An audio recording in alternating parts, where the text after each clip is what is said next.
Semifinal है, किस team का ज़्यादा बैलेंस बेहतर नज़र आ रहा है? न्यूजीलैंड के पास ऐसे मैच विनर प्लेयर हैं कि जो डोमिनेट कर सकते हैं साउथ अफ्रीकन क्रिकेट टीम को। सबसे बेटर जो है वो क्रिकेट खेल रही है साउथ अफ्रीका, जिनका स्ट्राइक रेट भी ज़्यादा जी। है। हारिस रऊफ की वापसी हो गई है, ये समझ नहीं आई। मुझे तो ये लगता है गलती पे गलती की। वर्ल्ड कप में क्यों नहीं उसको सेलेक्ट किया, अब उसको बांग्लादेश के खिलाफ रख लिया। इस वर्ल्ड कप में आपको आइडिया हो गया है कि अब आपने प्लान क्या करना है। बुरी परफॉर्मेंस साइम की थी, वो बाहर है, बाबर की थी, वो बाहर है। परफॉर्मेंस तो कप्तान आगा की भी नहीं थी। अस्सलाम वालेकुम जी, मैं हूं चौधरी इरफान जी, आप देख रहे हैं पब्लिक स्पोर्ट्स जी। आज हम बात करेंगे जी, पहला सेमीफाइनल खेला जाएगा न्यूजीलैंड वर्सेस साउथ अफ्रीका, उस पर बात करेंगे। सेकेंडली पाकिस्तान का ओडीआई का स्क्वाड भी अनाउंस हो चुका है। बहुत ही स्पेकुलेशन थी कि क्या कप्तान चेंज होगा, क्या टीम होगी। स्क्वाड भी आ चुका है, उस पर बात करेंगे। डिस्कशन के लिए अदनान भाई हमारे साथ है। अस्सलाम वालेकुम जी। वालेकुम अस्सलाम। बहुत शुक्रिया आपके टाइम का। बहुत सेमीफाइनल की पहले बात कर लेते हैं। सेमीफाइनल है, दोनों की टीम का कम्बिनेशन भी हम देखते हैं। आपको किस टीम का ज़्यादा बैलेंस बेहतर नज़र आ रहा है? देखें, अगर दोनों टीमों की बात करें तो दोनों टीमों जो बेटर क्रिकेट खेली है वो साउथ अफ्रीका ने खेली थ्रू आउट दी टूर्नामेंट। देखें आप, अगर मॉडर्न क्रिकेट को देखें आप, उनकी सिलेक्शन की बात करें, उनको पिच रीड करने की बात करें, वो मैच का जो एक प्रेशर होता था उसको हैंडल करने की बात करें, उनकी परफॉर्मेंस की बात करें, बहुत सी चीज़ें जो है ना वो पॉजिटिव देखने को नज़र आई साउथ अफ्रीका क्रिकेट टीम के। और माकरम ने जिस तरह अपनी टीम से काम लिया और जिस तरह खुद भी परफॉर्म कर रहा है, एज ए कैप्टन आप जब परफॉर्म करते हैं तो फिर आपके पीछे लोग आपकी टीम के परफॉर्म करना शुरू हो जाते हैं। यहाँ पे अगर प्रेशर अगर कप्तान परफॉर्म नहीं करता तो फिर बहुत सी चीज़ें आपके अगेंस्ट जाना शुरू हो जाती है। माकरम ने वो किया और बेटर क्रिकेट खेली साउथ अफ्रीकन टीम ने। और दूसरी तरफ न्यूजीलैंड की बात करें तो न्यूजीलैंड के पास भी ऐसे मैच विनर प्लेयर हैं कि जो डोमिनेट कर सकते हैं साउथ अफ्रीकन क्रिकेट टीम को। बहरहाल मुकाबला सख्त होगा दोनों टीमों के दरमियान, और मेरी जो टीम है ना, मुझे लगता है कि जो बेटर क्रिकेट खेलेगी वो साउथ अफ्रीकन। ये तो आपने बता दिया। थोड़ा सा अगर हम बात करें कि T20 के अंदर इम्पैक्ट वाले जो प्लेयर हैं वो बहुत ज़्यादा बेनिफिशियल रहते हैं, और हम देखते हैं कि साउथ अफ्रीका के पास ज़्यादा मैच विनर नज़र आते हैं। मार्करम है, डीकॉक है, इसी तरह रबाडा है, मिलर है। तो आपको लगता है कि ये एक एडवांटेज साउथ अफ्रीका को कहीं ना कहीं हो सकता है? देखें, जितने भी आपने नाम लिए इन्होंने इस वर्ल्ड कप में परफॉर्म किया। मिलर अगर टॉप ऑर्डर फ्लॉप होता था, आके मिलर ने आके नीचे आके ऐसी इनिंग्स खेली जो अगेंस्ट इंडिया आपने देखी हो, तो वो बड़ी प्रेशर वाली इनिंग्स थी। उसने आके देखें, हम बात करते हैं स्ट्राइक रेट की, सबसे बेटर जो है वो क्रिकेट खेल रही है साउथ अफ्रीका, जिनका स्ट्राइक रेट भी ज़्यादा है। और अगर 3 आउट भी सर्कल में हुए हैं तो मिलर ने आके डोमिनेट किया, और उसका स्ट्राइक रेट देख लें, उसकी परफॉर्मेंस देख लें, फिर उस स्ट्राइक रेट के साथ उसने टीम को भी निकाला और अपना भी परफॉर्म किया, और उसने टीम पे जो है वो बोझ भी नहीं बना। हमें क्या होता है कि जैसे हमारे अगर दायरे में आउट हो जाते हैं तो फिर पता लगता है जी कि स्ट्राइक रेट की नहीं फिक्र होती, रन्स की फिक्र नहीं होती कि उसमें परफॉर्म कर जाएं। तो साउथ अफ्रीकन जो टीम है, जितने भी प्लेयर, वो बॉलिंग हो या बैटिंग हो या फील्डिंग हो, उनका मैच में इन्वॉल्व, उसको प्रेशर को हैंडल करना। बॉलर्स ने अगर ब्रेक थ्रू चाहिए, वहाँ पे साउथ अफ्रीकन बॉलर ने आके, नदीनी ने, जितने भी बॉलर्स हैं उनके, महाराज है, जितने भी हैं, उन्होंने आके डोमिनेट किया। तो बैटिंग में भी आके डोमिनेट किया। तीनों डिपार्टमेंट में मुझे लगता है कि कंप्लीट टीम जो है ना वो साउथ अफ्रीकन है। लेट्स सी के क्या करती है आज की टीम। अच्छा, दूसरा ये टॉस का भी एकदम से बहुत ज़्यादा रोल आना शुरू हो गया है, और हमें नज़र आ रहा है कि जैसे इंडिया के मैच में टॉस इतना एविडेंट था उसका रोल कि ड्यू आती है, और ड्यू की वजह से मैच का टोटल कम्प्लेक्शन मैंने लगता स्प्रे ड्यू खत्म आसे सी के ज़्यादा से मैंने लगता ठंडा स्प्रे करता मैंने तो ड्यू ज़्यादा होगी कि चेज ही मेरा ख्याल करेगी जो टीम टॉस जीतेगी। देखें, अगर इंडिया की ग्राउंड्स की बात करें या आउटफील्ड की बात करें या पिच कंडीशन की बात करें, तो वहाँ पे हार्ड जो है ना वो सरफेस होता है, जहाँ पे बड़े टोटल होते हैं। वहाँ पे ग्राउंड फील्ड बहुत तेज़ है, उसमें आउटफील्ड बहुत तेज़ है। और जो भी टीम, अगर ड्यू फैक्टर की बात करें, जो वेस्ट इंडीज़ और इंडिया के मैच में हमें देखने को नजर आई कि वेस्ट इंडीज़ के बॉलर से बिल्कुल ही बॉलिंग नहीं हुई, तो इसका मतलब है कि ड्यू फैक्टर होगा। अगर तो स्प्रे करते हैं या ग्राउंड को ड्राई करते हैं तो फिर शायद फेयर हो जाए। पर मुझे लगता है कि जो भी टीम जो है वो टॉस जीत के पहले बॉलिंग करेगी, क्योंकि सेकंड टाइम बॉलिंग करना बहुत मुश्किल था। वो हमने देख लिया इंडिया में जो मैच खेला गया वेस्ट इंडीज़ और इंडिया के दरमियान। तो बहरहाल लेट्स सी कि आईसीसी उसको किस तरह हैंडल करती है, ड्यू फैक्टर के लिए कुछ स्प्रे करती है ये नहीं करती। बहरहाल मार्च में उनके जो है ना वो ड्यू फैक्टर होता है, वो भी देखने काफी ड्यू आती है, और मेरा ख्याल है चेज के ऑप्शन पे जाएंगे। दूसरी सबसे बड़ी अपडेट जी, अभी कुछ ही देर पहले स्क्वाड अनाउंस कर दिया गया। शहीनशाह अफरीदी कप्तान है जी। इसमें अगर स्क्वाड को क्विकली पढ़ूँ मैं, अब्दुल समद एक दफ़ा दोबारा से आए हैं, अबरार अहमद है, फ़हीम अशरफ है, फैसल अकरम को ओडीआई में दोबारा रखा गया है। हारिस रऊफ की वापसी हो गई है, ये समझ नहीं आई कि ये ढाका के पीछे फर्ज की होगी।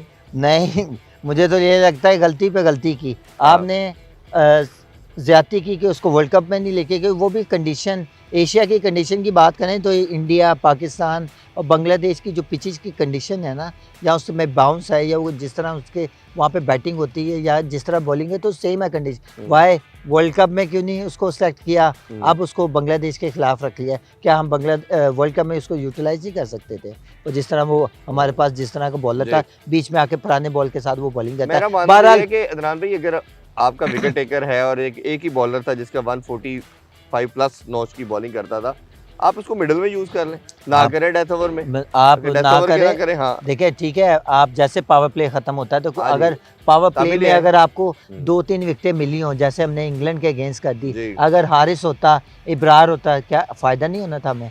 अब रखा है ना टीम में, अब ज़रूरत थी ना रखा, क्या हुआ है उस टाइम ज़रूरत नहीं थी? वहाँ पे जहाँ पे इंग्लैंड पे प्रेशर बना हुआ था, आके हारिस आके बॉलिंग करता, तो क्या पाकिस्तान टीम जीत नहीं सकती थी? बिल्कुल जीत पाकिस्तान सकती है। टीम क्वालीफाई नहीं कर सकती थी? अच्छा, इसमें फ़हीम अशरफ को देखते सामने का हुसैन तलत भी हैं, ओडीआई टीम वो का अच्छा है, पार्ट थे, वो अच्छा वो अच्छा ऑलराउंडर है। है। लेकिन मुझे मास सदाकत को रखा गया। मेरा मेरा मानना था कि इसको पहले टी20 में भी होना चाहिए था। ये कैसा इंक्लूजन, और अभी नज़र आ रहा है साहबजादा फरहान को भी मिल गई है। ये दोनों ओपनर आपको, मुझे लगता है कि ये शायद इसको देख रहे हैं। अब्दुल्ला शफीक को नहीं रखा गया, और जिस तरह इमामुल हक ने परफॉर्म किया था, इस तरह की जो ट्रिकी पिचेस हैं जिस पे बॉल ग्रिप करता है, इमाम could be very good option. देखिए इमाम को रखना चाहिए था, क्योंकि आपने अब्दुल्ला शफीक की बात की। यहाँ पे आप जब टेस्ट मैच खेलते हैं ना, तो फिर आपके ऊपर टैग लग जाता है कि ये टेस्ट प्लेयर है। पर अगर देखा जाए 3.5 घंटे की क्रिकेट कहीं ना कहीं उससे मैच करती है टेस्ट क्रिकेट, क्योंकि आपकी टेक्निक जो है ना वो सिमिलर होती है। आपने बॉल टू बॉल चलना होता है। यहाँ पे एवरेज अगर आप पूरा इनिंग्स खेलते हैं, आप पूरे 50 ओवर खेलते हैं, तो आप 150-100 रन कर सकते हैं। वो टीम को बड़ा फ़ायदा होता है। दूसरी तरफ अगर बात करें, आपने दूसरे की बात की, इमाम की, जो अगर एवरेज की बात करें, उसकी वनडे क्रिकेट की बात करें, वनडे कैरियर की बात करें, तो उसको खिलाना चाहिए था। उसको एज ए बड़ी ओपनर performances हैं, आप 50 के उसकी करीब परफॉर्मेंस, एवरेज उसने हाँ। परफॉर्म भी किया है, उसने डोमेस्टिक में परफॉर्म किया, जी, तो कहीं ना बड़ा कहीं परफॉर्मेंस है उसकी। उसकी उसको रखना चाहिए था। उसकी एवरेज भी ठीक है, उसने रन्स भी किए हुए हैं पाकिस्तान से। और मेरे ख्याल से अब जो देखें इन फ्यूचर, अब वो देखें इस वर्ल्ड कप में आपको आइडिया हो गया है कि अब आपने प्लान क्या करना है। आपने इस फेसिस के साथ जाना है, इन फेसिस के साथ जाना है, कि आपने शाहीन से या नए लड़के आपने ऐड करने हैं। क्योंकि अगर आप अभी से उनको अपॉर्चुनिटीज़ देंगे, जैसे बांग्लादेश के खिलाफ मैचेस हैं, तो फिर आपको आइडिया हो जाएगा कि किस प्लेयर में कितने कैलिबर का है कि वो पाकिस्तान को सर्व कर सकता है। और अभी प्रेशर अब वर्ल्ड कप की टीम आप बना रहे हैं, तो 2027 के अंदर वर्ल्ड कप है। अच्छा, फिर इसमें वसीम जूनियर को दोबारा से रखा गया है, हारिस भी आपके पास है, फिर साद मसूद को शदाब की जगह रखा गया। ये हमने पहले भी कहा था कि अच्छा पोटेंशियल है इस लड़के के अंदर। सलमान अली आगा हैं, वो आना ही था मिडिल ऑर्डर में। शामिल हुसैन को भी रखा गया। ये मेरा ख्याल है इमाम के ऊपर या प्रेफरेंस दी गई है शामिल। देखें बहुत सी चीज़ें देखी, हम एक बंदे का नाम भूल गए वैसे, उसने बताऊं मैं आखिरी पूछूंगा। अच्छा याद है चले ठीक मुझे, है, वो आखिर में याद रखा हुआ है। जो बहरहाल देखें कॉम्बिनेशन बनाया है। देखें अब कैप्टन है ना, कैप्टन अब क्या करता है कि वो प्लान करता है कि अगर मैंने ओडीआई में रहना है या मैंने कैप्टनसी करनी है, मुझे लगता है कि कहीं ना कहीं डाउट है about for fitness Shaheen Shah Afridi. ठीक है, वो वनडे के कैप्टन है, पर वो उस फॉर्मेट में अगर आपने देखा हो कि एक मैच खेले, उसके बाद रेस्ट किया उन्होंने, फिर आके मैच खेले, तो कहीं ना कहीं शायद अबाउट फॉर फिटनेस वो शायद कंटिन्यू ना कर सके कैप्टनसी ओडीआई में। वो टी20 में ज़्यादा सूट करते हैं, क्योंकि उन्होंने जो है पीएसएल के ट्रॉफी भी जीती हुई है, उन्होंने लाहौर कलंदर की कैप्टनसी भी की है। तो बहरहाल उसका प्लान है जी, उसने अगर प्लान किया, उसको कोई भी कैप्टन आता है वो देखता है कि मुझे कहाँ कौन कौन से प्लेयरों की ज़रूरत पड़ती है, वो फिर सिलेक्शन से डिस्कशन करता है, फिर वो उसको एग्री करते हैं। तो इसका मतलब है कि अगर शाहीन आया है तो लड़के भी चेंज हुए और फिर फेस भी न्यू आए, तो इसका मतलब है कि कहीं ना कहीं से होती है कैप्टन की कि वो जब भी टीम सेलेक्ट करता है तो उससे ज़रूर पूछा जाता है। दो लास्ट क्वेश्चन है। सेकंड लास्ट क्वेश्चन ये है कि रिजवान कीपर है और दूसरा कीपर जो इन्होंने गाजी गोरी रखा है। अब आप कीपर सबको जानते हैं, ये आपको लगता है सेफ कीपर है गाजी गोरी? देखें इसको मैंने खेलते हुए देखा है, इसने कीपिंग भी की है, स्टेट बैंक से कर रहा था ये कीपिंग, हमारे अगेंस्ट मैच भी खेला था, इससे बैटिंग भी अच्छी की थी, इसने कीपिंग भी अच्छी की थी। तो अगर उसको रखा है तो जाहिर बात है उसने परफॉर्म किया होगा, कहीं ना कहीं वो जो सिलेक्शन है उस पर जो है वो उस पर एतमाद करी, इसलिए उसको सेकंड विकेट कीपर रखा है। यहाँ पे हसीबुल्ला को ड्रॉप किया और हसीबुल्ला की जगह पे उसको रखा, तो इसका मतलब है कि अगर उसको रखा है तो वो बेटर विकेट कीपर है या बेटर बैट्समैन है हसीबुल्ला के। तो आप सडनली आप बनाने के लिहाज से जब लेके चलते 2-3 ओवर, एक ओवर के बाद ही देखिए ये तो होता है कि आप एक तरफ फैसला करते हैं कि ये हमारा बेस्ट बैट्समैन है या बेस्ट विकेट कीपर है या बेस्ट बॉलर है, सडनली उससे एक मैच में परफॉर्मेंस नहीं होती और उसको बाहर कर देते, जैसे ही ब्रार के साथ हुआ। तो इसका मतलब है कि यहाँ पे किसी की जो है ना परमानेंट जगह नहीं है। ऑन डे आप अच्छा परफॉर्म करते हैं, ऑन डे आप गंदा परफॉर्म करते हैं तो हीरो से जीरो हो जाता है। बाकी लास्ट क्वेश्चन से पहले एक और मेरे माइंड में आ गया, बाकी तो सिलेक्शन नज़र आ रही है, फैसल अकरम भी आ गए हैं, साद मसूद भी आ गए हैं, सुफियान को मेरा ख्याल है T20 में ज़्यादा रखा जाएगा, अहमद दानियाल नज़र नहीं आए।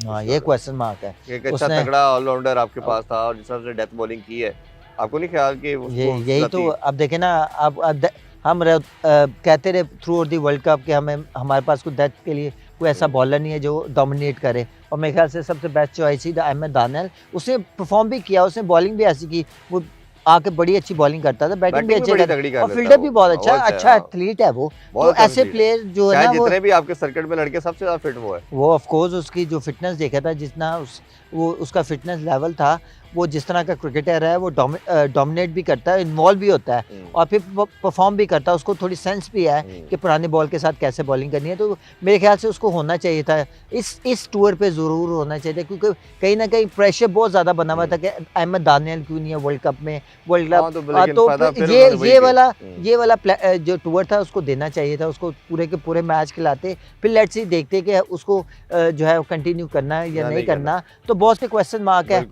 अच्छा, लास्ट क्वेश्चन जी, किंग बाबर आजम को नहीं रखा गया, लेकिन एक चीज़ इसमें समझ नहीं आई कि अगर बुरी परफॉर्मेंस साइम की थी वो बाहर है, बाबर की थी वो बाहर है, परफॉर्मेंस तो कप्तान आगा की भी नहीं थी, वो आ रहे हैं, ये दोनों बाहर हो गया, तो आपको क्या रीज़न नजर आता है? ऐसा कैसे हो सकता है कि अब देखें ना कहीं और ये शायद फॉर्मेट जो था, ये वाइड फॉर्मेट है जो बाबर को सूट करता है। देखें, बाबर को ड्रॉप करना मुझे नहीं लगता कि ठीक है, आपने T20 में उसमें परफॉर्म नहीं हुआ, पर वनडे क्रिकेट में उसको हम कहते हैं ना टाइम की बात है, नहीं बनती T20 में, हम ये भी कहते रहे। देखें बात करें ना फॉर्मेट की, बात करें 1 घंटा 20 मिनट और 3.5 घंटे की क्रिकेट में बड़ा फ़र्क है। जहाँ पे हम कहते हैं कि बाबर ऐसा प्लेयर है कि जो टाइम लेके खेलता है, तो ये वनडे क्रिकेट में तो बहुत टाइम होता है आपको सेटल डाउन होने का, उसके बाद डोमिनेट करने का, फिर लंबी इनिंग्स बिल्ड करने का। तो एक तो गलती की, उसको वनडे में T20 में रखा, फिर उसके बाद दूसरी गलती की कि आपने उसको ड्रॉप कर दिया वनडे क्रिकेट में।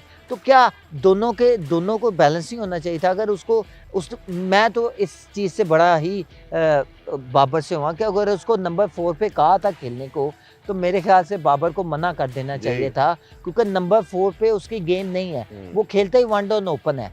तो मेरे ख्याल से उसको कहता था कि आप ज़रूरत है आप रखो, मैंने इसी नंबर पे खेलना है, इसी नंबर पे मैंने परफॉर्म करना है, अगर आपकी टीम को ज़रूरत है तो मुझे इसी नंबर पे रखो, नहीं तो आप मुझे ड्रॉप कर दें, आप किसी और को अपॉर्चुनिटी दे दें। क्या हुआ, कुछ जो नए लड़के को अपॉर्चुनिटी मिलनी थी वो भी ज़ाया गई और बाबर की परफॉर्मेंस भी नहीं आई, और नुकसान किसको हुआ, पाकिस्तान क्रिकेट को हुआ। पाकिस्तान टीम उस तरह नहीं परफॉर्म कर सकी मिडल ऑर्डर में, तो वहाँ पे किसी मिडल ऑर्डर को अच्छा ले जाते। तैयब तार हमारे पास अच्छी ऑप्शन थी, बहुत से कामरा गुलाम था, वो भी ऑप्शन अच्छी थी, उसने भी मिडल ऑर्डर में बड़ा परफॉर्म किया। और दूसरा आपका परमानेंट मेंबर थे दोनों, कामरान गुलाम, वो सिस्टम में ही देखिए अब गलती ये है कि उसको ना रखना, कहीं ना कहीं बाबर के ऊपर और प्रेशर आ जाएगा कि मैं ODI की भी जो एक जगह थी वो भी चली गई, तो फिर इसका मतलब है कि आप प्ले खराब कर रहे हो।